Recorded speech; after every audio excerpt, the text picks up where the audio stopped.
Hello, good morning students. आज प्रशुल्क वाले चैप्टर में हम आगे डिस्कशन में जा रहे हैं और यह आपकी वीडियो क्लास पार्ट 4 है।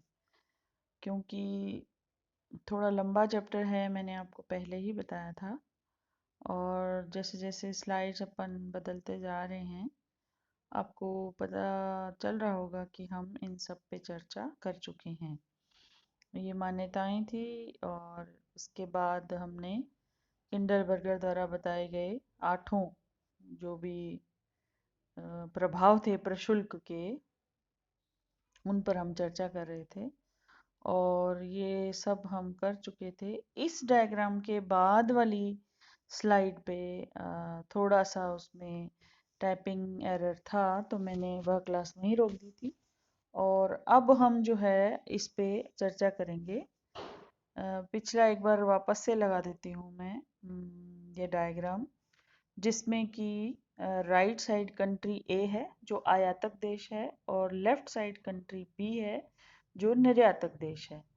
तो जो निर्यातक देश है उसके मांग और पूर्ति वक्रों की जो लोच है वो कंट्री ए के मांग और पूर्ति वक्रों की लोच की अपेक्षा वो कम लोचदार हैं। और प्रारंभ में जब P0 कीमत पर दोनों में व्यापार प्रारंभ हो रहा है, क्योंकि वस्तु जो है वो कंट्री ए में बी की तुलना में ज़्यादा महंगी है, इसलिए वह व्यापार प्रारंभ करता है और P0 पर कहीं जाकर उनमें निश्चित हो जाता है कि वो P0 कीमत पर व्यापार करेंगे। अब यदि देश ए अपने आयातों को कम करने या अपने उद्योग को संरक्षण देने के लिए प्रशुल्क लगा देता है इस वस्तु की के आयात पर P0 P2 मात्रा में, P0 P2 मात्रा में वह प्रशुल्क लगा देता है अपने आयातों पर देश ए। तो चूंकि देश बी में पहले ही इस वस्तु की अतिरिक्त पूर्ति पड़ी हुई है, जिसे वह देश ए को निर्यात करके जिसे वह देश ए को निर्यात करके निपटा सकता है उस मात्रा को। पर चूंकि अब देश ए ने अपने आयातों पर प्रशुल्क लगा दिया है, अतः देश बी मजबूर हो गया है कि इस प्रशुल्क को के प्रभाव को थोड़ा कम करने के लिए वह अपनी वस्तु की कीमत में थोड़ी कमी कर दे, ताकि इस अतिरिक्त उत्पाद को देश ए में फिर भी बेचा जा सके, यद्यपि वह प्रशुल्क लगा चुका है फिर भी।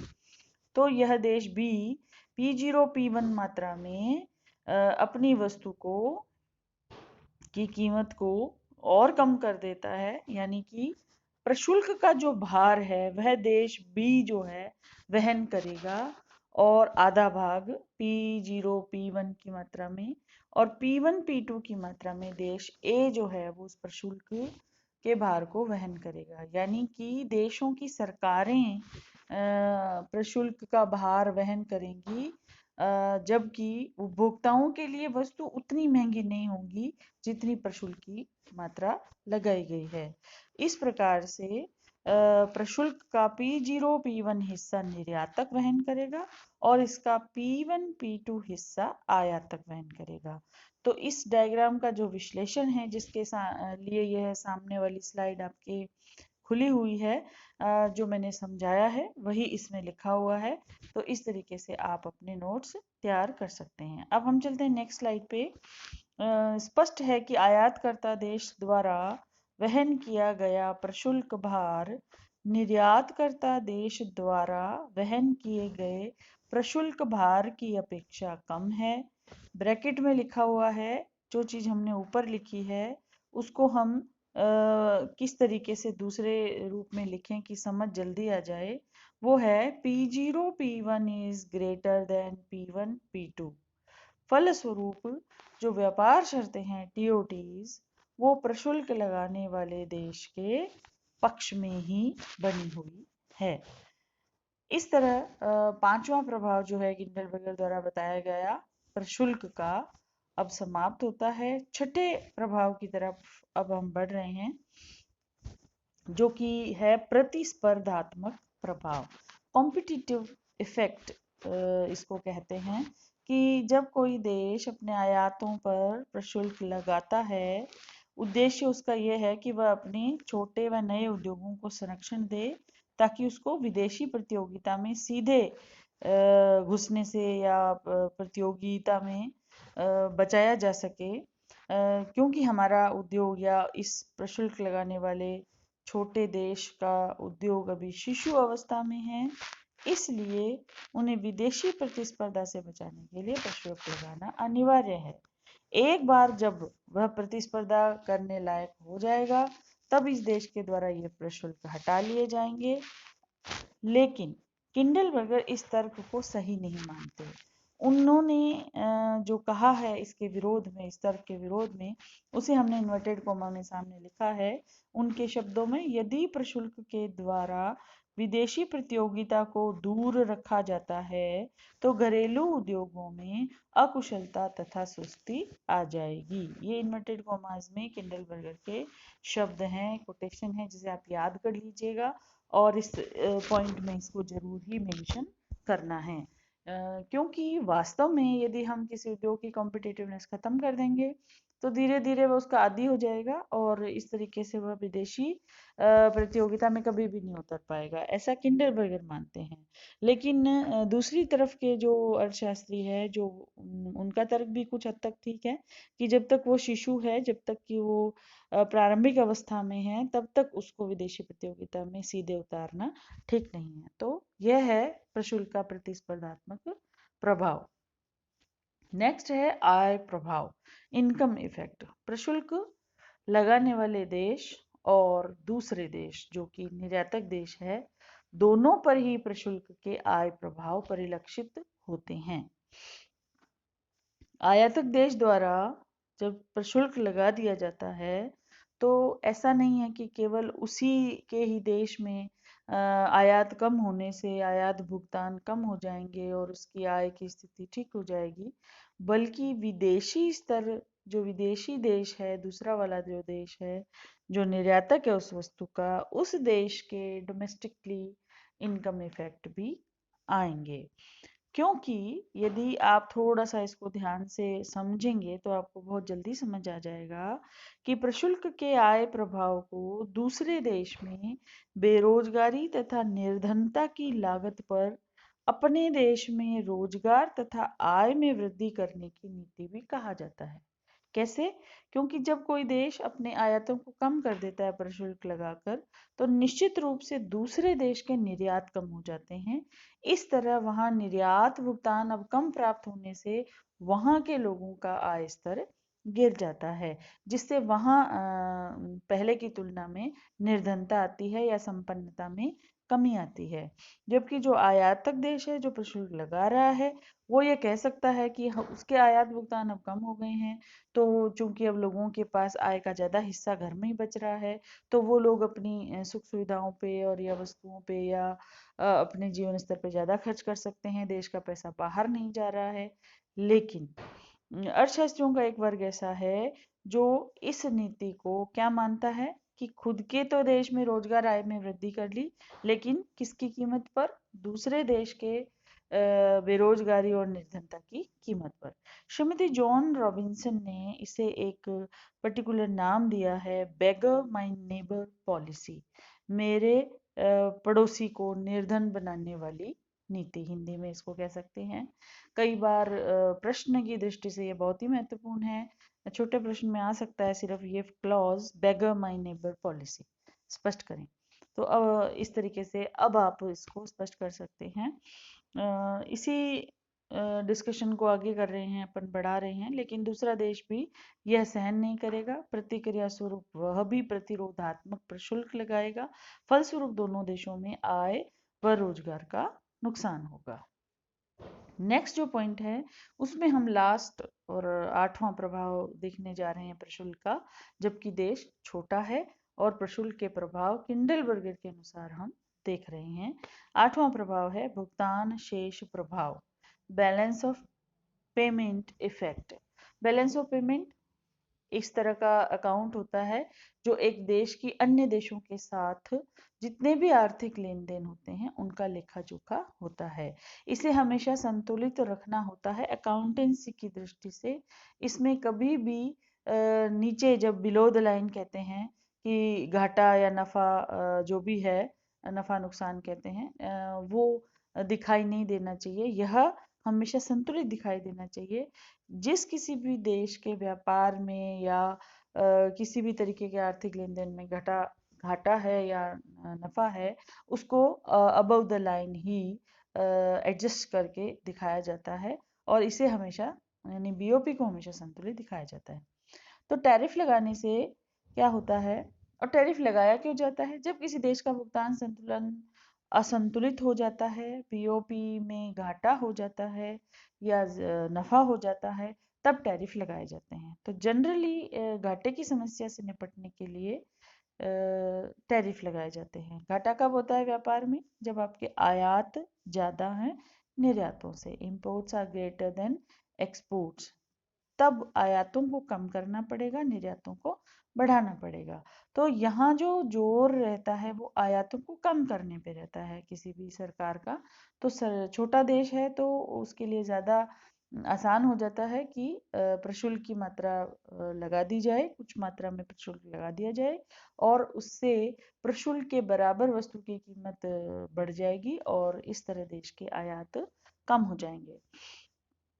तो अल्टीमेटली बैलेंस ऑफ ट्रेड, व्यापार जो खाता है वो संतुलन में आ जाएगा। इस वजह से बीओपी भी संतुलित हो जाएगा।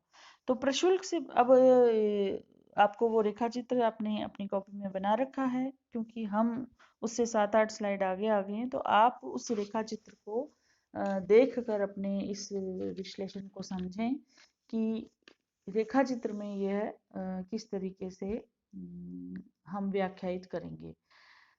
प्रशुल्क से पूर्व आयात भुगतान क्या था? A Q into QQ1 is equal to QAHQ1।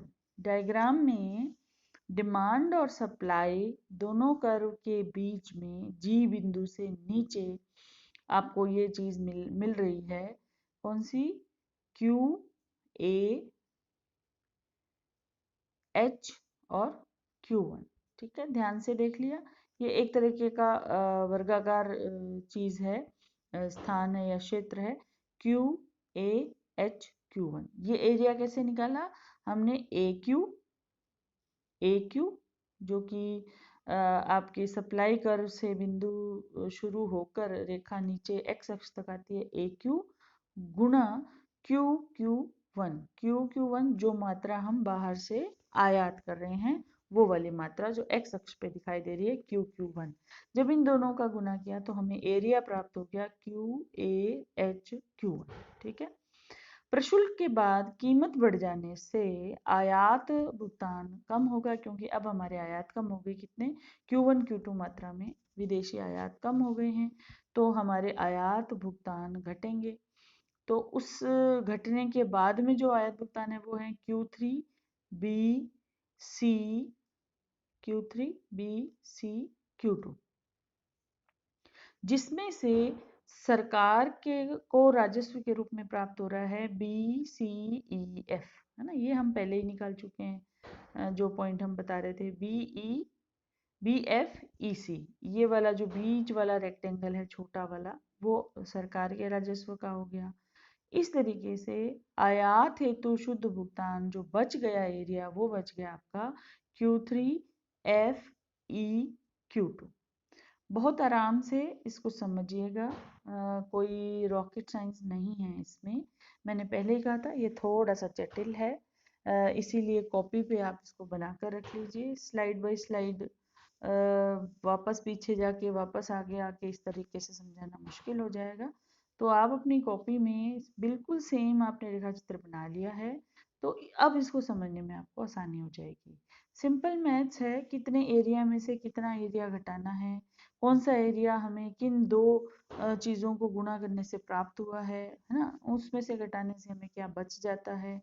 तो अल्टीमेटली जो अभी हमने समझा है उसमें जो बाद का भुगतान है, प्रशुल्क के बाद का जो आयात भुगतान है वो पहले के आयात भुगतान से कम है। इस तरीके से प्रशुल्क लगाने वाले देश का भुगतान संतुलन का जो घाटा था उसमें कमी आई है।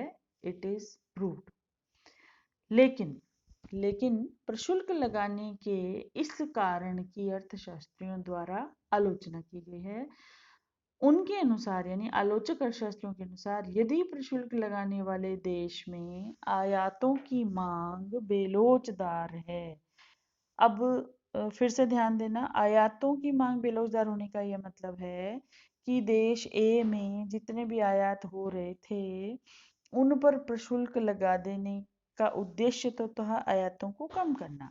लेकिन चूंकि आयातों की मांग बेरोजगार है, अतः प्रशुल्क लगाने के बाद भी आयातों की मात्रा जारी रहेगी। इससे होगा क्या कि सरकार को तो राजस्व प्राप्त होगा, लेकिन आयात भुगतान कम नहीं होंगे। ऐसे में उस देश का जो भुगतान संतुलन है घाटे वाला, वह घाटा कम नहीं होगा। ऐसा आलोचक अर्थशास्त्री कहते हैं, जो इस पॉइंट की आलोचना करते हैं। उनके अनुसार भुगतान संतुलन में संतुलन लाने के लिए किया गया यह प्रयास अस्थायी ही साबित होगा। तो इस तरीके से एक आंशिक संतुलन के अंतर्गत प्रशुल्क के प्रभाव हमने देखे, जिसमें हमने किंडलबर्गर द्वारा दिए गए 8 प्रभावों पर डिस्कशन किया। अब है प्रशुल्क का सामान्य संतुलन प्रभाव या सामान्य साम्य के अंतर्गत प्रशुल्क का प्रभाव, जिसे हम पुनः दो भागों में बांटते हैं, एक छोटे देश के संदर्भ में और एक बड़े देश के संदर्भ में। देखिए, अंतर्राष्ट्रीय व्यापार के क्षेत्र में जैसे ही कोई देश प्रशुल्क लगाता है, उसके उपभोग प्रभाव, उत्पादन प्रभाव, संरक्षण प्रभाव, राजस्व प्रभाव, ये सब तो कई बार हो सकता है कि सेम पैदा हों, लेकिन व्यापार शर्त प्रभाव ऐसा प्रभाव है कि बड़े देश और छोटे देश के संदर्भ में प्रशुल्क का प्रभाव जो है वो इक्वली नहीं पड़ता, उनमें भिन्नता आ जाती है। तो अब हम विस्तार से देखेंगे कि यदि सामान्य संतुलन देखना, सामान्य संतुलन कहेंगे किसे यहाँ पे, हम कोई एक उद्योग के इंपोर्ट ड्यूटी लगाने के बाद उसके उपभोग, उत्पादन और उस पर पड़ने वाले प्रभाव को नहीं, बल्कि संपूर्ण आयात प्रतियोगी क्षेत्र, जितनी भी वस्तुएं एक देश आयात निर्यात करता है उसमें से जितनी भी वस्तुओं पे वो प्रशुल्क लगा रहा है, उनका एक सामान्य प्रभाव उत्पादन, उपभोग, व्यापार की शर्तों, है ना, आदि पर क्या पड़ता है, उसको जब हम देखते हैं तो वह सामान्य साम्य या संतुलन कहलाता है। इसमें हम फिर दो केस लेंगे, एक छोटा देश और एक बड़ा देश। तो कुछ कुछ कहीं कहीं टाइपिंग एरर है, आप उसको सही कर लीजिए। जैसे इस स्लाइड में यहाँ ये जब एक देश अपनी तुम लिखा आयातों पर लगाता है, वहाँ क्या होता है, आयात प्रतिस्थापन होता है। यानी जैसे ही किसी चीज को विदेशों से जो आ रही है उसको महंगा कर देते हैं प्रशुल्क लगाकर, तो जो घरेलू देश में खुद के जो उद्योग हैं वो आयात प्रतियोगी उद्योग कहलाते हैं। जो वही वस्तु बना रहे हैं उनको आयात प्रतिस्थापन उद्योग कहते हैं। वो उस वस्तु को ज्यादा बनाने लग जाते हैं और आयात प्रतिस्थापन संभव हो पाता है। लेकिन इससे भले ही घरेलू उद्योग को संरक्षण प्राप्त हो जाता है ना, लेकिन इसके परिणाम स्वरूप कहीं ना कहीं निर्यात क्षेत्र भी संकुचित हो जाता है। ये हम बाद में डायग्राम से देखेंगे कि किस तरीके से यदि हम आयात घटाना चाह रहे हैं तो निर्यात भी निश्चित रूप से घटेंगे, क्योंकि हमारे निर्यात दूसरे देश के आयात हैं। जब हम कोई क्रिया करेंगे तो प्रतिक्रिया स्वरूप वहां से भी रिटेलिएशन होगा। इसके अलावा भी अंतर्राष्ट्रीय व्यापार की नीति यही कहती है कि यदि आपने फ्री ट्रेड का पालन नहीं किया, प्रतिबंधात्मक संरक्षणात्मक नीति का पालन किया है, प्रोटेक्शनिज्म अपनाया है, तो ट्रेड वॉल्यूम जो है विश्व का वो जरूर कम होगा, क्योंकि केवल आयात कम नहीं होगा, आपका निर्यात भी कम होगा। तो इस तरीके से हम इसके लिए, इस केस के लिए, जब देश छोटा है और प्रशुल्क के प्रभाव हम सामान्य संतुलन के अंतर्गत देख रहे हैं, तो हम निम्नलिखित मान्यताएं ले रहे हैं। जो स्लाइड खुली है इसमें फटाफट 7 मान्यताएं लिखी हैं, मैं पढ़ देती हूँ। 2 देश हैं, ए और बी। ए घरेलू देश है जिसका आकार ज़्यादा बड़ा नहीं है, वह छोटा देश है। 2 वस्तुएं उनमें विनिमय हो रही है, कपड़ा और स्टील। स्टील जो है वो इस देश ए की आयातक वस्तु है, कपड़ा उसकी निर्यातक वस्तु है। देश ए द्वारा इंपोर्ट टैक्स या ड्यूटी लगाई जाती है, यानी प्रशुल्क इम्पोज किया जाता है स्टील की मात्रा पे, क्योंकि स्टील को वो आयात कर रहा है। तो इससे स्टील की जो कीमत है वो प्रशुल्क के मूल्य के बराबर बढ़ जाती है, जबकि देश में बढ़ जाती है खुद के देश में आयात करने वाले के, लेकिन विश्व कीमत जो है स्टील की वो अपरिवर्तित रहती है, उसको यह देश प्रभावित नहीं कर पाता क्योंकि यह देश बहुत छोटा है। छोटा होने के कारण आयातों की जो इसकी मांग है वो टोटल विश्व मांग का, स्टील की टोटल विश्व मांग का बहुत छोटा हिस्सा है, इसलिए यह विश्व कीमत को प्रभावित नहीं कर सकता है। और लास्ट है, सरकार द्वारा प्रशुल्क के द्वारा जो भी राजस्व एकत्र किया जाता है उसका व्यय जो है सरकार सार्वजनिक या जन कल्याण कार्यों हेतु जैसे स्वास्थ्य है, शिक्षा है आदि पर खर्च किया जाता है। अब आपके सामने इन मान्यताओं के साथ जो केस स्टडी हम करने जा रहे हैं उसका डायग्राम बना हुआ है।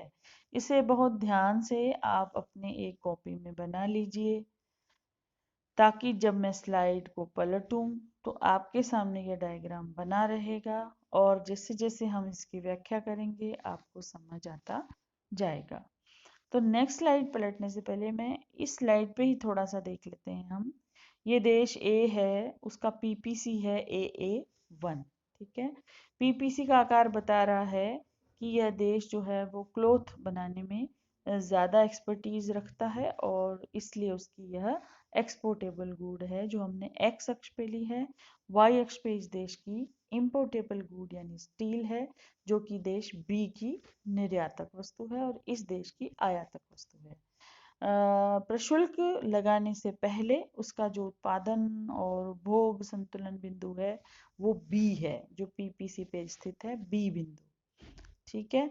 जब स्वतंत्र व्यापार इनके बीच शुरू हो जाता है तो इन्हें इस देश को एक अंतरराष्ट्रीय विनिमय अनुपात रेखा P0 पर स्थित बिंदु ई मिलता है जहां वो अपना उत्पादन बिंदु शिफ्ट कर देता है, क्योंकि यह क्लोथ में विशिष्टीकरण रखता है इसलिए क्लोथ के उत्पादन को व्यापार के बाद बढ़ाएगा। और स्टील चूंकि उसके यहाँ महंगा है, उसके साधन ज़्यादा उसमें विशिष्टीकृत नहीं है, दूसरे देश के साधन स्टील बनाने में ज़्यादा विशिष्टीकृत हैं, इसलिए वह स्टील का आयात करेगा। अब आप देखेंगे कि P0 अंतरराष्ट्रीय रेखा पर जो R1 बिंदु है वह अब इस देश का उपभोग बिंदु है। उपभोग बिंदु हमेशा तटस्थता मानचित्र पर किसी तटस्थता वक्र पर ही चिन्हित किया जाता है जहां तटस्थता वक्र अंतरराष्ट्रीय विनिमय अनुपात रेखा को स्पर्श करता है। तो तटस्थता वक्र है C2 जो कि समुदाय अधिमान वक्र का दूसरा वक्र है। C1 उससे नीचे स्थित है, C2 ऊपर स्थित है। तटस्थता वक्र विश्लेषण आपने माइक्रो में पिछले साल पढ़ा था तो आपको ध्यान होगा कि नीचे वाले की बजाय ऊपर वाला जो तटस्थता वक्र है मानचित्र में वो ज्यादा संतुष्टि देने वाला होता है। यहाँ समुदाय अनधिमान वक्र मानचित्र है हमारे पास अंतरराष्ट्रीय समुदाय के संदर्भ में। तो इस देश का जो व्यापार के बाद उपभोग बिंदु है वो R1 है और R1 बिंदु जो है वो C2 तटस्थ अधिमान वक्र पर स्थित है, जहां पर यह देश ई बिंदु पर प्रोडक्शन करते हुए EF मात्रा में निर्यात कर रहा है और R1F मात्रा में आयात कर रहा है। स्पष्ट सब कुछ लिखा हुआ है पॉइंट्स के द्वारा भी और मैंने एक्सपोर्ट इंपोर्ट भी लिख दिए हैं कि किस तरीके से EF मात्रा में यह देश व्यापार के बाद एक्सपोर्ट्स कर रहा है और R1F मात्रा में वह इंपोर्ट कर रहा है, क्योंकि R1 बिंदु उसका अब उपभोग बिंदु है जबकि उत्पादन बिंदु उसका अब E है। प्रशुल्क लगाने के से पहले, अंतरराष्ट्रीय व्यापार शुरू होने के बाद और प्रशुल्क लगाने से पहले, ठीक है। जैसे ही यह देश प्रशुल्क लगा देता है वैसे ही आयात उसके कम होंगे क्योंकि प्रशुल्क की मात्रा के बराबर वस्तु की कीमत महंगी हो गई स्टील की पुनः। तो अब यह देश अपने पुनः जो है शिफ्ट हो रहा है ई से बी की तरफ, यानी उसके खुद के जो घरेलू देश हैं, घरेलू उद्योग है स्टील वाला या स्टील वाले उद्योग, वो स्टील वापस बनाना प्रारंभ करेंगे ज़्यादा, क्योंकि अब वो उतनी आयात नहीं कर पाएंगे, आयात उसको कम करनी है। तो अब आप देखिए कि उपभोग बिंदु R2 हो गया है, जो कि C2 से नीचे वाले तटस्थ अधिमान वक्र C1 पर स्थित है, जबकि उसका उपभोग बिंदु भी शिफ्ट होकर पुनः B हो गया है, जहां वह स्टील का कम आयात कर रहा है, लेकिन घर में स्टील अब ज्यादा बना रहा है। तो अब क्या हुआ, बी डी मात्रा में सिर्फ वो निर्यात कर पा रहा है और R2 डी मात्रा में वह आयात कर रहा है। तो टोटल वॉल्यूम जो है, ये ट्राइंगल हो गया DBR2, छोटा सा ट्राइंगल में आयात निर्यात मात्रा दोनों हमें दिखाई दे रही है, जो पूर्व की तुलना में काफी कम हो गया है ट्रेड वॉल्यूम। तो हमें दिखाई दे रहा है कि प्रशुल्क लगाने के बाद में और प्रशुल्क लगाने से पहले क्या स्थिति है। निर्यात भी कम हो गए हैं, आयात भी कम हो गए हैं, उपभोक्ता का संतुष्टि स्तर भी कम हो गया है, R1 से R2 पे आ गया उपभोक्ता उस देश का, जिससे उसके खुद के कल्याण में भी कमी हुई है। तो इस प्रकार से मैंने आपको ये डायग्राम समझा दिया है, और जो आगे की स्लाइड है जो मैंने समझाया है वही इन स्लाइडों में रेखा चित्र का विश्लेषण लिखा हुआ है। आप इन्हें खूब खूब आराम से पढ़ना और अपने चित्र के साथ मिलान करते हुए इस विश्लेषण को आप समझ लेना। मैंने उसी स्लाइड पे आपको समझा दिया है। नेक्स्ट जो है वो कंटिन्यूटी में चल रहा है कि किस तरीके से प्रशुल्क लगा देता है, तो प्रशुल्क लगाने के बाद में ट्रेड के वॉल्यूम में कमी आ जाती है। नीचे से तीसरी लाइन है, ऊपर देखिए, व्यापार का वॉल्यूम घटता है, उपभोक्ताओं के कल्याण के स्तर में भी कमी होती है। यद्यपि सिर्फ और सिर्फ फायदा किसको है, सरकार को प्रशुल्क की मात्रा के बराबर राजस्व प्राप्ति होने लगती है प्रशुल्क लगाने के बाद। अब हम जो नेक्स्ट देख रहे हैं वो है, देख रहे हैं हम सामान्य संतुलन के अंतर्गत प्रशुल्क का प्रभाव, लेकिन केस स्टडी बदल गई है। केस है एक बड़े देश के केस में, यदि प्रशुल्क लगाता है यह देश अपने आयातों पर, तो उसकी क्या क्या प्रभाव पैदा होंगे। मैंने कहा था यदि बड़ा देश है तो बाकी प्रभाव एज इट इज हो सकते हैं, लेकिन व्यापार शर्त प्रभाव थोड़ा अलग ढंग से पड़ेगा। क्या होता है बड़े देश के संदर्भ में कि यदि प्रशुल्क लागू करने वाला देश इतना बड़ा है कि यदि वह अपने आयातों पर प्रशुल्क लगाता है, तो आयातों की मांग में कमी से इस वस्तु की विश्व मांग इतनी बड़ी मात्रा में कम हो जाती है कि आयात योग्य वस्तु की कीमतों में कमी आ जाती है।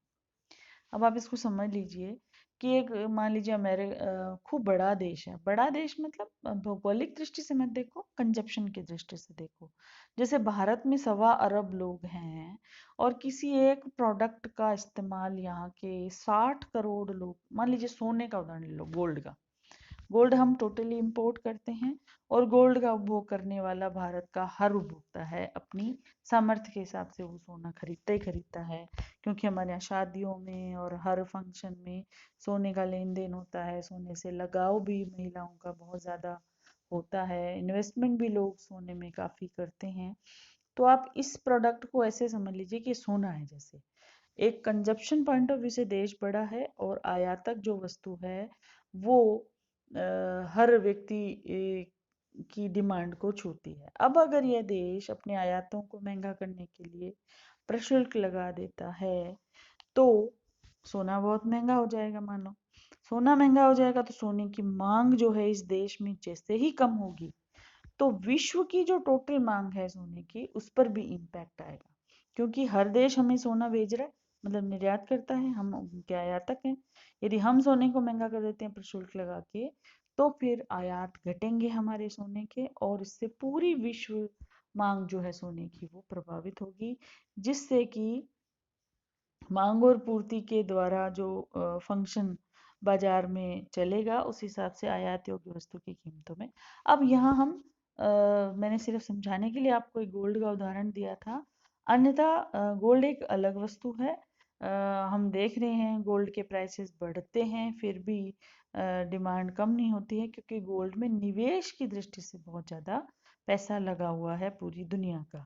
तो अभी हम जिस वस्तु का जिक्र कर रहे हैं वो एक ऐसी वस्तु जो भोग वस्तु है ना, टिकाऊ या इस तरह की वस्तु नहीं है। तो उपभोग वस्तु को आयात को कम करने के लिए, या कोई इस तरह की वस्तु को जो बहुत लोग इस्तेमाल करते हैं, आयात को कम करने के लिए कोई देश पर शुल्क लगाएगा, तो उसकी मांग अचानक से इतनी कम हो जाएगी कि पूरे विश्व की उस वस्तु की मांग में कमी आ जाएगी, जिससे कि आयातों की मांग में कमी होने की वजह से उसकी कीमत में कमी हो जाएगी।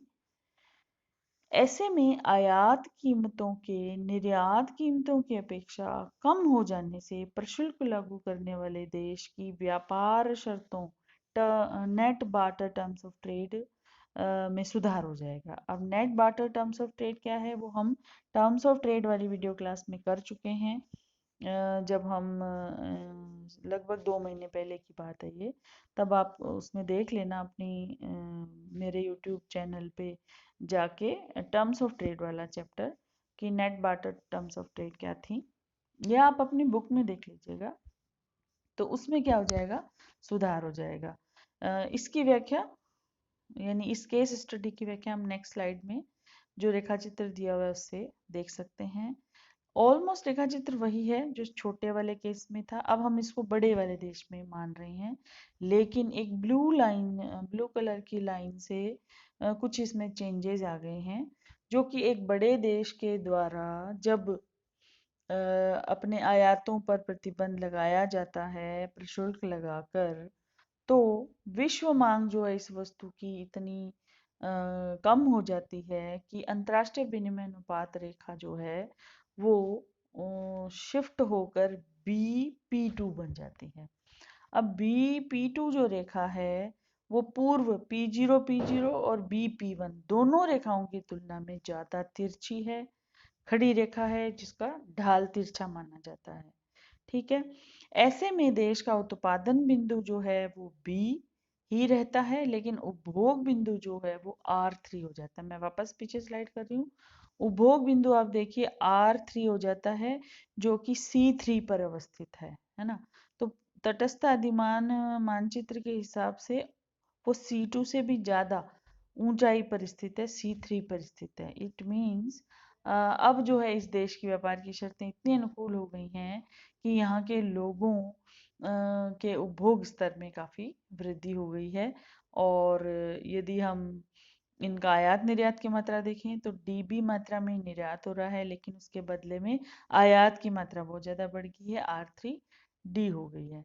तो आयात का निर्यात के साथ पहले से अधिक अनुपात यह प्रकट करता है कि इस देश की व्यापार शर्तें प्रशुल्क के पश्चात अनुकूल हो गई हैं। इस तरीके से आज हम लगभग 4 क्लासेस में अपने इस टॉपिक को ख़त्म कर पाए हैं।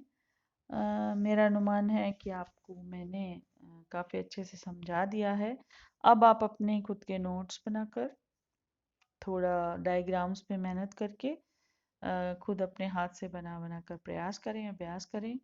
डायग्राम में हर रेखा के ढाल का बहुत ज़्यादा महत्व है इंटरनेशनल इकोनॉमिक्स में, क्योंकि लगभग माइक्रो काफ़ी सारी आ जाती है। मांग की लोच वाला चैप्टर आपको बहुत अच्छे से आना चाहिए माइक्रो का, तभी जाकर आप इंटरनेशनल इकोनॉमिक्स में डायग्राम्स बहुत आराम से समझ पाएंगे। तो तब तक के लिए ये देखिए, अब बहुत बड़ी क्लास हो गई आज अपनी, अपलोडिंग में भी थोड़ी समस्या आने वाली है, फिर भी मैं कोशिश करती हूँ। तब तक के लिए आप पढ़ते रहें और अपना ध्यान रखें।